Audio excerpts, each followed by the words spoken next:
कि जब यही टीम जब इंडिया के अगेंस्ट खेलेगी फिर आप देखना कैसा खेलते हैं वो। या ऊपर से मारेंगे या नीचे से मारेंगे, ये जल्दी आउट कर देंगे, जो भी करेंगे वो। उनका खेलने का स्टाइल ही डिफरेंट होगा।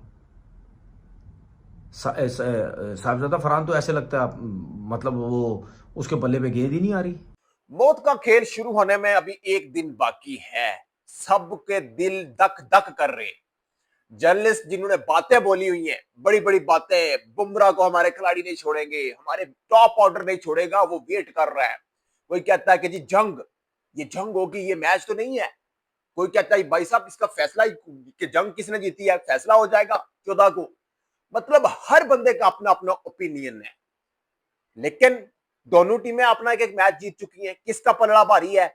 और अब पाकिस्तान का एक ऐसा जर्नलिस्ट, जर्नलिस्ट क्या बोलेंगे, पाकिस्तान का एक्स क्रिकेटर, उसने अब पाकिस्तान को आड़े हाथों ले लिया है।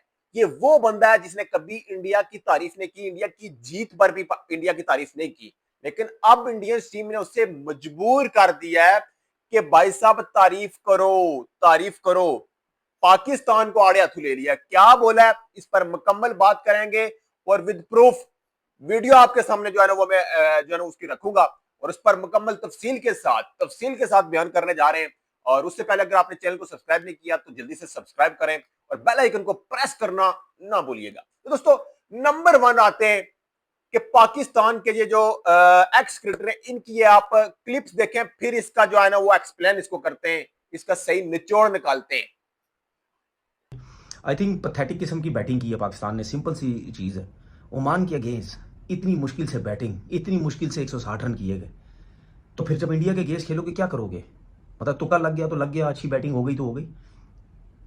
मतलब यानी इन्हीं चीज़ों की वजह से सब कहते हैं ना यार कि पता नहीं टीम क्या करेगी। साहबजादा फरहान साहब 29 बोले 29 रन। फ़खर जमान को देख लो कि जब यही टीम जब इंडिया के अगेंस्ट खेलेगी फिर आप देखना कैसा खेलते हैं वो।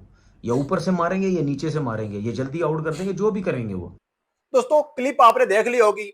ये पाकिस्तान के एक्स क्रिकेटर तनवीर अहमद जिन्होंने कभी इंडिया की तारीफ नहीं की, ये तारीफ नहीं करते होते, लेकिन अब इन्होंने तारीफ खुलकर करना शुरू कर दिया। इन्होंने कहा है जी भाई साहब इंडिया तो नहीं छोड़ेगा, इंडिया नहीं छोड़ेगा।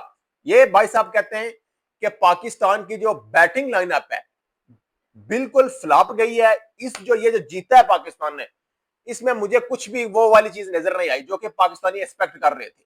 जो कि एक्सपेक्ट कर रहे थे कि जी हमारे बैटर्स इसको 200 प्लस ठोकेंगे और हम इंडिया को मारेंगे, बुमराह को मारेंगे। वो भट्टी साहब क्या फरमाते थे, हमारे कुछ ऐसे प्लेयर्स भी हैं यहां पर, होनहार प्लेयर, जो कि वेटिंग जसप्रीत बुमराह का कर रहे हैं। सबसे पहले मेरी बात सुनो कि जो आपके प्लेयर्स ओमान की गेंदबाजी के अगेंस्ट फंस गए, ओमान को वो रन नहीं कर सके, ओमान के अगेंस्ट आपकी 5 विकेट सौ पर गिरी है। तो आप इंडिया के अगेंस्ट, वरन के अगेंस्ट, कुलदीप के अगेंस्ट, बुमराह के अगेंस्ट क्या हाक करेंगे? नहीं, क्या हाक करेंगे? क्या ऐसी कोई जादू की छड़ी है आपके पास?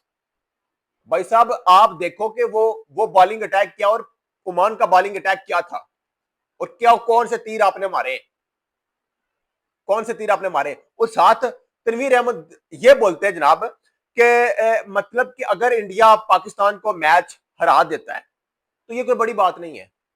मतलब कि ये कोई बड़ी बात नहीं है। अब ये बड़ी बात रही नहीं है, क्योंकि शुरू से हमेशा से इंडिया हराता आया है। वो आ जाएगा, नॉर्मली वो आएगा, फंटा लगाएगा, चला जाएगा। लेकिन अगर पाकिस्तान ने इंडिया को शिकस्त दे दी, अगर पाकिस्तान जीत गया, तो ये तुक्का होगा, ये अपसेट होगा, बहुत बड़ा अपसेट माना जाएगा, बहुत बड़ा अपसेट माना जाएगा। जब एक मतलब कोई छोटी टीम किसी बड़ी टीम को हरा देती है ना, तो फिर ये अपसेट होता है, उसको अपसेट कहते हैं। उसको जीत नहीं कहते बल्कि अपसेट कहते हैं। कि ये वो तनवीर साहब है जो कभी भी इन्होंने ये नहीं बात बोली, हमेशा बोला कि पाकिस्तान बहुत तगड़ा है, पाकिस्तान ये करेगा, पाकिस्तान वो करेगा। अब जनाब ये जो ना इन्होंने फरमाना शुरू कर दिया है। पता नहीं इनको कोई ख्वाब आया है, और इनको मेरे ख्याल में अभिषेक शर्मा के छक्के, संजू सैमसन की, अब जसप्रीत बुमराह, कुलदीप की, अब इनको जो है ना वो माइंड में इन्होंने फिरना शुरू हो गया। जब इस बंदे ने गहराई से देखा तो भाई साहब बोला ये तो खतरे की घंटी है, ये तो हमें नहीं छोड़ने वाले। क्योंकि कल की जो बैटिंग है पाकिस्तान की, उसने कोई भी बंदा सेटिस्फाइड नहीं है। जो बंदे का पुत्र है ना, बंदे का पुत्र जर्नलिस्ट जितने भी हैं, अगर रियलिटी बेस्ड बात करें ना, तो ये खतरे की घंटी है। ये खतरे की घंटी है। जब कोई बड़ी टीम किसी छोटी टीम को देखती है तो वो उस पर डोमिनेशन दिखाती है, डोमिनेट करती है। बॉलिंग जब आप लेफ्ट लेफ्ट ऑफ स्पिनर्स के अगेंस्ट वो फंस गए सारे, वो उनका एक ही लेफ्ट ऑफ स्पिनर था ओमान का, उसने इनको फंसा दिया और स्लोअर वन के साथ सबने कैच दिए। स्लोअर वन पड़ी नहीं जाती इनको, तो बुमराह की पड़ेंगे ये, बुमराह के स्लोअर वन और यार्कर पड़ेंगे ये लोग? मुझे ये बताओ। रियलिटी बेस्ड बात करें तो पाकिस्तान में इस वक्त डर का समय है। डरे हुए बंदे, डरे हुए भाई साहब के अभिषेक शर्मा क्या करेगा? वो तो पहले साल खाता ही छक्के के साथ खोलता है, वो अपना खाता छक्के के साथ खोलता है, सिंगल के साथ नहीं खोलता है।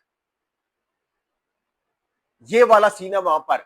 संजू सैमसन, अभिषेक शर्मा, तिलक वर्मा, वर्मा, मतलब मैं कहता हूं कि ऐसी की तैसी करके रख देंगे जो उनकी परफॉर्मेंस है इस वक्त।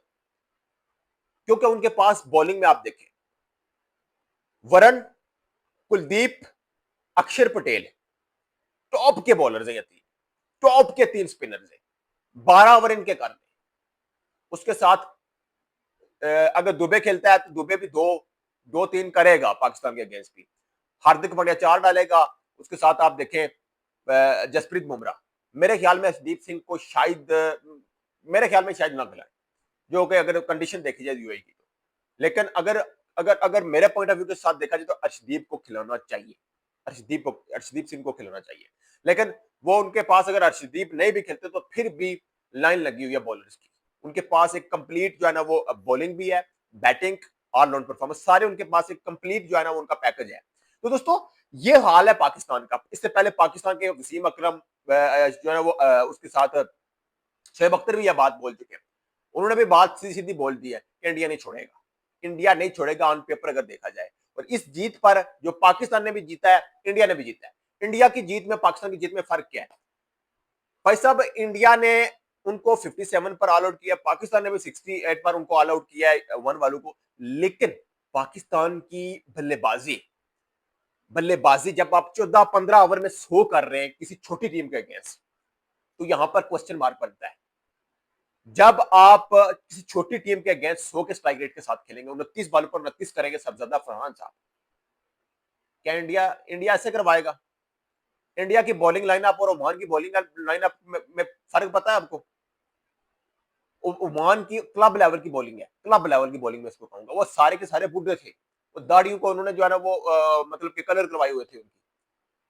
तो बुड्ढू के अगेंस्ट आप जो है ना वो इस तरह की क्रिकेट खेलेंगे तो आपसे बंदा क्या एक्सपेक्ट करेगा? आप जब मेन टीम के अगेंस्ट जाएंगे, जब इंडिया के अगेंस्ट जाएंगे, बुमराह के अगेंस्ट, कुलदीप के अगेंस्ट जाएंगे, तो आप क्या करेंगे वहां पर? कौन से तीर मारेंगे आप?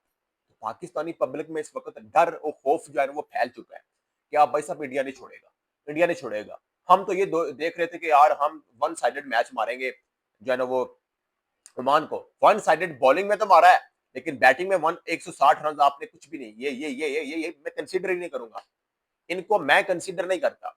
क्यों? क्योंकि वहां पर मोहम्मद हारिस ने आकर 153 के स्ट्राइक रेट के साथ वो बंदा पिछले 11 मैचेस में नहीं खेल सका, 11 मैचेस में 50 टोटल नहीं कर सका और एक मैच में उसने 50 कर दिया है। ओमान है आगे। लेकिन लेकिन यहां पर आप दूसरे प्लेयर्स को देखें, जहां पर फखर जमान आ जाता है। फखर जमान का क्या रोल था? मार दाड़, उसके साथ सबजादा फरहान। भाई साहब ये बंदा मारता है, मारता है, ये करता है, वो करता है। मैंने इसको कुछ भी नहीं देखा अभी तक। जर्नलिस्ट इसको उठा रहे हैं पाकिस्तान के, भाई साहब यंगस्टर को बैक करो। वो क्या बैक करें? इंडिया में कोई आता है यंगस्टर, पहले मैच में आकर फेंटा मारना शुरू कर देता है, पहले मैच में वो आकर मारना शुरू कर देता है। पाकिस्तान में 25-30 मैच खेल लेता है खुशदिल शाह की तरह और एक भी 50 नहीं होता। तो ऐसे बंदों को कौन इतना टाइम कौन लेता है? मुझे बताओ, इतना टाइम पब्लिक नहीं लेती भाई। पब्लिक को चाहिए मारदार, शॉर्ट फॉर्मेट में आपने आना है, मारना है, फेंटा लगाना है, बस। तो ये वाला सीन है पाकिस्तान की क्रिकेट में और इंडिया की क्रिकेट में। इंडिया इस वक्त डोमिनेट इसलिए कर रहा है कि वो भाई साहब छोटी टीमों को पेलते हैं, बड़ी को भी पेलते हैं, लेकिन छोटी टीमों के साथ उनकी जो औकात है ना, वो औकात उनको दिखाते हैं कि भाई साहब आप यहाँ पर है, आप यहाँ पर नहीं आ सकते। तो ऐसे ही वो ठोकते हैं। लेकिन पाकिस्तान में यही है कि यार पाकिस्तान की बैटिंग, कभी भी मुझे ये नहीं लगा कि पाकिस्तान की बैटिंग में वो वाले दम हम है। डोमिनेशन दिखाएं आए, जब आपके टॉप के जो कहते हैं आपके हार्ड हिटर हैं, वो फुरकान भट्टी के जो खूनखार प्लेयर हैं, जो बुमराह को नहीं छोड़ेंगे, जो वेट कर रहे हैं बुमराह को इंडियन बॉलिंग का, वो सारे के सारे 50 पर 60 पर उनकी 4 विकेटें गिरी होती हैं ओमान के यूए के अगेंस्ट। तो वो बुमराह को क्या खेलेंगे? भाई साहब ये होता है, यहां पर मौका आता है कि आप डोमिनेशन दिखाएं, डोमिनेशन दिखाएं।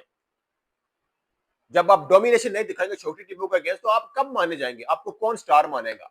आपको कौन बोलेगा कि यार कि ये बड़ा प्लेयर है? तो यार ये सीधी सी बात है। अब जर्नलिस्ट, काफी जर्नलिस्ट ने ये बोलना शुरू कर दिया कि भाई साहब खतरे की घंटी है, इंडिया नहीं छोड़ेगा चौदह, इंडिया नहीं छोड़ेगा। इंडिया की बॉलिंग, इंडिया की बैटिंग तबाही है। अभिषेक शर्मा अगर पहले 2 ओवर में आउट ना हुआ शहनशाह अफरीदी के पहले दूसरे ओवर में, तो वो भाई साहब बत्ती बता देगा इनकी। मैं मुझसे लिखवा लो बेशक आप।